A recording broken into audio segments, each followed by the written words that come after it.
Thank you. I have to tell you, I'm both challenged and excited. My excitement is I get a chance to give something back. My challenge is the shortest seminar I usually do is 50 hours. And I'm not exaggerating. I do weekends, and what I do more than that, obviously, coach people, but I'm into immersion. Because how'd you learn language?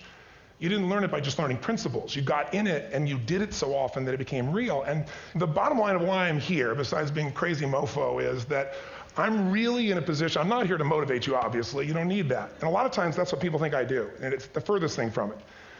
What happens, though, is people say to me, well, I don't need any motivation. And I say, well, that's interesting. That's not what I do. I'm the why guy. I don't know why you do what you do. What is your motive for action? What is it that drives you in your life today, not 10 years ago, or are you running the same pattern? Because I believe that the invisible force of internal drive activated is the most important thing in the world. I'm here because I believe emotion is the force of life. All of us here have great minds. You know, most of us here have great minds, right? I don't know if I'm in the category, but we all know how to think. And with our minds, we can rationalize anything. We can make anything happen. We can, I agree with what was described a few days ago about this idea that people work in their self-interest. But we all know that that's bullshit at times. You don't work in your self-interest all the time. Because when emotion comes into it, the wiring changes in the way it functions. And so it's wonderful for us to think intellectually about how the life of the world is, and especially those who are very smart. We can play this game in our head, but I really want to know what's driving you. And what I'd like to maybe invite you to do by the end of this talk is explore where you are today for two reasons. One, so that you can contribute more. And two, so that hopefully we can not just understand other people more, but maybe appreciate them more and create the kinds of connections that can stop some of the challenges that we face in our society today. They're only going to get magnified by the very technology that's connecting us, because it's making us intersect. And that intersection doesn't always create the view of everybody now understands everybody and everybody appreciates everybody. So I've had an obsession basically for 30 years. And that obsession has been what makes the difference in the quality of people's lives? What makes a difference in their performance? Because that's what I got hired to do. I got to produce the result now. That's what I've done for 30 years. I get the phone call when the athlete is burning down on national television and they were ahead by 5 strokes and now they can't get back on the course. And I got to do something right now to get the result or nothing matters. I get the phone call when the child is going to commit suicide, and I got to do something right now. And in 29 years, I'm very grateful to tell you I've never lost one in 29 years. It doesn't mean I won't someday, but I haven't done it. And the reason is an understanding of these human needs that I want to talk to you about. So when I get those calls about performance, that's one thing, like how do you make a change? But also, I'm looking to see what is it that's shaping that person's ability to contribute, to do something beyond themselves. So maybe the real question is, you know, I look at life and say there's 2 master lessons. One is there's the science of achievement, which almost everyone in this room has mastered to an amazing extent. That's how do you take the invisible and make it visible, right? How do you take what you dream about and make it happen, whether it be your business, your contribution to society, money, whatever it is for you, your body, your family. But the other lesson of life that is rarely mastered is the art of fulfillment. Because science is easy, right? We know the rules, you write the code, you follow those, and you get the result. Once you know the game, you just, you up the ante, don't you? But when it comes to fulfillment, that's an art. And the reason is it's about appreciation and it's about contribution. You can only feel so much by yourself. So I've had an interesting laboratory to try to answer the question of the real question, which is what's the difference in somebody's life if you look at somebody like those people that you've given everything to, like all the resources they say they need. You gave them not a $100 computer, you gave them the best computer. You gave them love, you gave them joy, you were there to comfort them. And those people very often, and you know some of them I'm sure, end up the rest of their life with all this love, education, money, and background, spending their life going in and out of rehab. And then you meet people that have been through ultimate pain, psychologically, sexually, spiritually, emotionally abused, and not always, but often they become some of the people that contribute the most to society. So the question we got to ask ourselves really is, what is it? What is it that shapes us? And we live in a therapy culture. Most of us don't do that, but the culture is a therapy culture. And what I mean by that is the mindset that we are our past. And everybody in this room, you wouldn't be in this room if you bought that theory, but most of society thinks biography is destiny. The past equals the future. And of course it does if you live there. But what people in this room know, and what we have to remind ourselves though, because you can know something intellectually, you can know what to do and then not use it, not apply it. So really what we got to remind ourselves is decision is the ultimate power. That's what it really is. Now, when you ask people, have you failed to achieve something? How many have ever failed to achieve something significant in your life? Say, I. Thanks for the interaction on a high level there. But if you ask people, why didn't you achieve something? Somebody who's working for you, or a partner, or even yourself. when you fail to achieve a goal, what's the reason people say they failed to achieve? What do they tell you? Didn't know enough, didn't have the knowledge, didn't have the money, didn't have the time, didn't have the technology. You know, I didn't have the right manager. Didn't have the Supreme Court.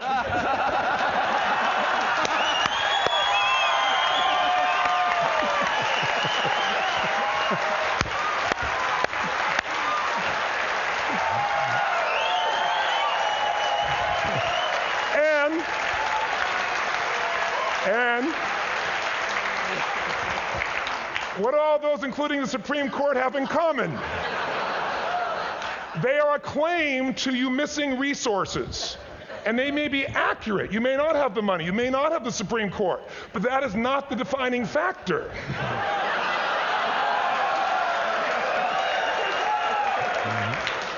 And you correct me if I'm wrong. The defining factor is never resources, it's resourcefulness. And what I mean specifically, rather than just some phrase, is if you have emotion, human emotion, something that I experienced from you day before yesterday at a level that is as profound as I've ever experienced, and if you'd communicated with that emotion, I believe you would have beat his ass and won.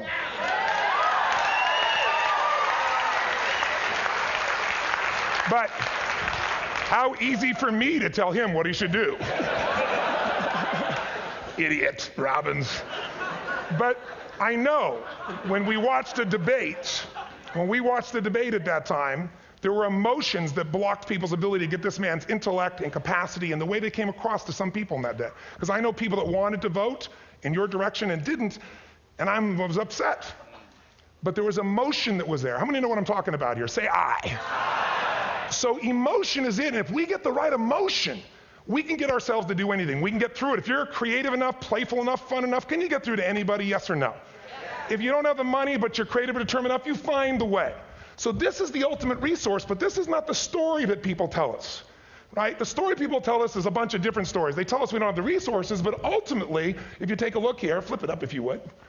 They say, what are all the reasons they have in common? We've said that. Next one, please. He's broken my pattern, that son of a bitch. But I appreciated the energy, I'll tell you that. What determines your resources? We've said decisions shape destiny, which is my focus here. If decisions shape destiny, what determines it is 3 decisions. What are you going to focus on? Right now, you have to decide what you're going to focus on. In this second, consciously or unconsciously, the minute you decide to focus on something, you've got to give it a meaning. And whatever that meaning is produces emotion. Is this the end or the beginning? Is God punishing me or rewarding me, or is this the roll of the dice? And emotion then creates what we're going to do, or the action. So think about your own life, the decisions that have shaped your destiny. And that sounds really heavy, but in the last 5 or 10 years, 15 years, haven't there been some decisions you've made that if you made a different decision, your life would be completely different? How many can think of one, honestly? Better or worse? Say I. So the bottom line is maybe it was where to go to work and you met the love of your life there. Maybe it was a career decision. I know the Google geniuses I saw here. I mean, I understand that their decision was to sell their technology at first. What if they made that decision versus to build their own culture? How would the world be different? How would their lives be different? Their impact.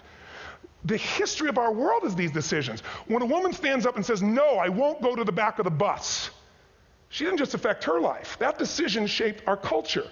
Or someone standing in front of a tank. Or being in a position like Lance Armstrong and someone says to you, you've got testicular cancer. That's pretty tough for any male, especially if you ride a bike. Right? You got it in your brain, you got it in your lungs. But what was his decision of what to focus on?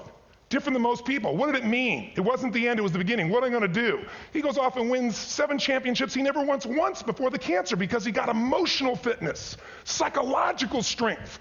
That's the difference in human beings that I've seen of the 3 million I've been around. Because that's about my lab. I've had 3 million people from 80 different countries that I've had a chance to interact with over the last 29 years. And after a while, patterns become obvious. You see that South America and Africa may be connected in a certain way, right?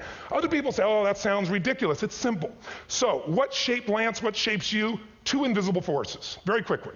1, state.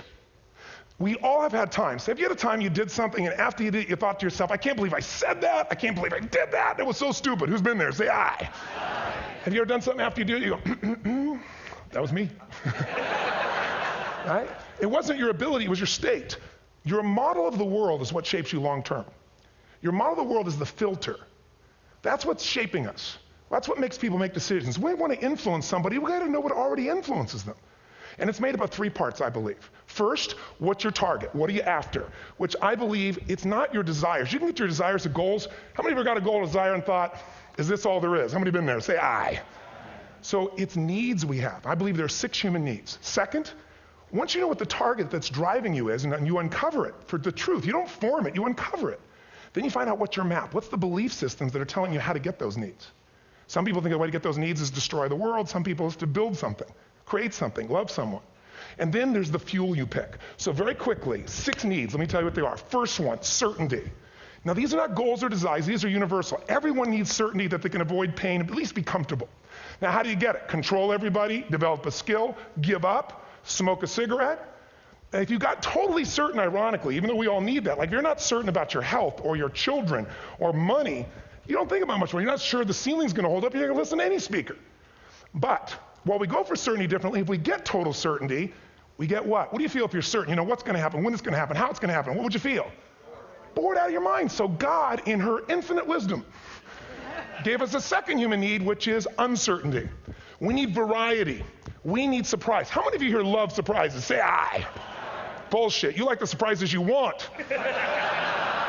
The ones you don't want, you call problems, but you need them. So variety is important. Have you ever rented a video or a film that you've already seen? Who's done this? Get a fucking life. Right? Why are you doing it? You're certain it's good because you read it before, saw it before, but you're hoping it's been long enough you've forgotten enough there's variety. Third human need, critical, significance. We all need to feel important, special, unique. You can get it by making more money. You can do it by being more spiritual. You can do it by getting yourself in a situation where you put more tattoos and earrings in places humans don't want to know. Whatever it takes. The fastest way to do this, if you have no background, no culture, and no belief in resources or resourcefulness, is violence. If I put a gun to your head and I live in the hood, instantly I'm significant. 0 to 10, how high? 10. How certain am I you're going to respond to me? 10. How much uncertainty? Who knows what's going to happen next? Kind of exciting, like climbing up into a cave and doing that stuff all the way down there. Total variety and uncertainty. And it's significant, isn't it? So you're willing to risk your life for it. So that's why violence has always been around and will be around unless we have a consciousness change as a species. Now you can get significance a million ways, but to be significant, you got to be unique and different. Here's what we really need. Connection and love, fourth need. We all want it. Most people settle for connection because love's too scary. Don't want to get hurt. Who here has ever been hurt in an intimate relationship? Say aye. If you don't raise your hand, you'll have about other shit too. Come on. And you're going to get hurt again. Aren't you glad you came to this positive visit? But here's what's true. We need it. We can do it through intimacy, through friendship, through prayer, through walking in nature. If nothing else works for you, get a dog. Don't get a cat, get a dog. Because if you leave for 2 minutes, it's like you've been gone for 6 months when you show back up again 5 minutes later, right? Now, these first 4 needs, every human finds a way to meet. Even if you lie to yourself, even if you have split personalities. But the last 2 needs, the first 4 needs are called the needs of the personality, is what I call it. The last 2 are the needs of the spirit. And this is where fulfillment comes. You won't get fulfillment from the first 4. You'll figure a way, smoke, drink, do whatever, meet the first 4. But the last 2, number 5, you must grow. We all know the answer here. If you don't grow, you what? If a relationship's not growing, if a business is not growing, if you're not growing, it doesn't matter how much money you have, how many friends you have, how many people love you, you feel like hell. And the reason we grow, I believe, is so we have something to give of value. Because the 6th need is to contribute beyond ourselves. Because we all know, corny as it sounds, the secret of living is giving. We all know life's not about me, it's about we. This culture knows that. This room knows that. And it's exciting. When you see Nicholas up here talking about his $100 computer, the most passionate, exciting thing is here's a genius, but he's got a calling now. You can feel the difference in him. And it's beautiful. And that calling can touch other people. In my own life, my life was touched because when I was 11 years old, Thanksgiving, no money, no food, and we're not going to starve, but my father was totally messed up. My mom was letting him know how bad he messed up. And somebody came to the door and delivered food. My father made 3 decisions. I know what they were briefly. His focus was, this is charity. What does it mean? I'm worthless. What do I got to do? Leave my family, which he did. At the time, one of the most painful experiences of life. My 3 decisions gave me a different path. I said, focus on, there's food, what a concept. You know? Second, but this is what changed my life. This is what shaped me as a human being. Somebody's gift, I don't even know who it is. I thought, my father always said, no one gives a shit. And all of a sudden, somebody I don't know, they're not asking for it, this is giving our family food, looking out for us. It made me believe this. What does it mean? That strangers care. And what that made me decide is, if strangers care about me and my family, I care about them. What am I going to do? I'm going to do something to make a difference. So when I was 17, I went out one day on Thanksgiving. It was my target for years, have enough money to feed 2 families. Most fun thing I ever did in my life, most moving. Then next year I did 4, and I didn't tell anybody what I was doing. Next year, 8. I wasn't doing it for brownie points, but after 8, I thought, shit, I could use some help. So sure enough, I went out, and what did I do? I got my friends involved, and I grew companies, and then I got 11 companies, and I built the foundation. Now, 18 years later, I'm proud to tell you, last year we fed 2 million people in 35 countries through our foundation, all during the holidays, Thanksgiving, Christmas, in all the different countries around the world. It's been fantastic. Thank you. So I don't tell you that to brag. I tell you because I'm proud of human beings because they get excited to contribute once they've had the chance to experience it, not talk about it. So finally, I'm about out of time, the target that shapes you, here's what's different about people. We have the same needs, but are you a certainty freak? Is that what you value most, or uncertainty? This man here couldn't be a certainty freak if he climbed through those caves. Are you driven by significance or love? We all need all 6, but whatever your lead system is tilts you in a different direction. And as you move in a direction, you have a destination or destiny. The second piece is the map. Think of that as the operating system tells you how to get there. And some people's map is, I'm going to save lives even if I die for other people. And they're a fireman. Somebody else says, I'm going to kill people to do it. They're trying to meet the same needs of significance, right? They want to honor God or honor their family, but they have a different map. And there are 7 different beliefs. I can't go through them because I'm done. The last piece is emotion. I say one of the parts of the map is like time. Some people's idea of a long time is 100 years. Somebody else says is 3 seconds, which is what I have. And the last one I've already mentioned that felt you. If you got a target and you got a map, and let's say, I can't use Google because I love Macs, and they haven't made it good for Macs yet. So if you use MapQuest, how many have made this fatal mistake of using MapQuest at some time? You use this thing and you don't get there. Well, imagine if your beliefs guarantee you can never get to where you want to go. The last thing is emotion. Now here's what I'll tell you about emotion. There are 6,000 emotions that we all have words for in the English language, which is a linguistic representation, right? It changes by language. But if your dominant emotions, if I have more time, I have 20,000 people or 1,000, and I have them write down all the emotions that they experience in an average week. And I give them as long as they need. And on one side they write empowering emotions, the other is disempowering. Guess how many emotions people experience? Less than 12. And half of those make them feel like shit. So they got 5 or 6 good frickin' feelings, right? It's like they feel happy, happy, excited, oh shit, frustrated, overwhelmed, depressed. How many of you know somebody who no matter what happens finds a way to get pissed off? How many know somebody like this? Or no matter what happens, they find a way to be happy or excited. How many know somebody like this? Come on. When 9/11 happened, and I'll finish with this, I was in Hawaii. I was with 2,000 people from 45 countries. We were translating 4 languages simultaneously for a program that I was conducting for a week. The night before was called Emotional Mastery. I got up, had no plan for this, and I said, we had all this fireworks, I do crazy shit, fun stuff. And then at the end I stopped, and I had this plan I was going to say, but I never do what I'm going to say. And all of a sudden I said, when do people really start to live? When they face death. And then I went through this whole thing about if you were going to get off this island, if 9 days from now you were going to die, who would you call, what would you say, what would you do? One woman, well that night is when 9/11 happened. One woman had come to the seminar, and when she came there, her previous boyfriend had been kidnapped and murdered. Her friend, or her new boyfriend, wanted to marry her, and she said no. He said, if you leave and go to that Hawaii thing, it's over with us. She said, it's over. When I finished that night, she called him and left a message, true story, at the top of the World Trade Center where he worked, saying, honey, I love you. I just want you to know, I want to marry you. It was stupid of me. She was asleep, because it was 3 a.m. for us, when he called her back from the top and said, honey, I can't tell you what this means. He said, I don't know how to tell you this, but you give me the greatest gift because I'm going to die. And she played the recording for us in the room. She was on Larry King later. And he said, you're probably wondering how on earth this could happen to you twice. And he said, all I can say to you is, this must be God's message to you, honey. From now on, every day, give your all, love your all. Don't let anything ever stop you. She finishes, and a man stands up and he says, I'm from Pakistan, I'm a Muslim. I'd love to hold your hand and say I'm sorry, but frankly, this is retribution. I can't tell you the rest because I'm out of time.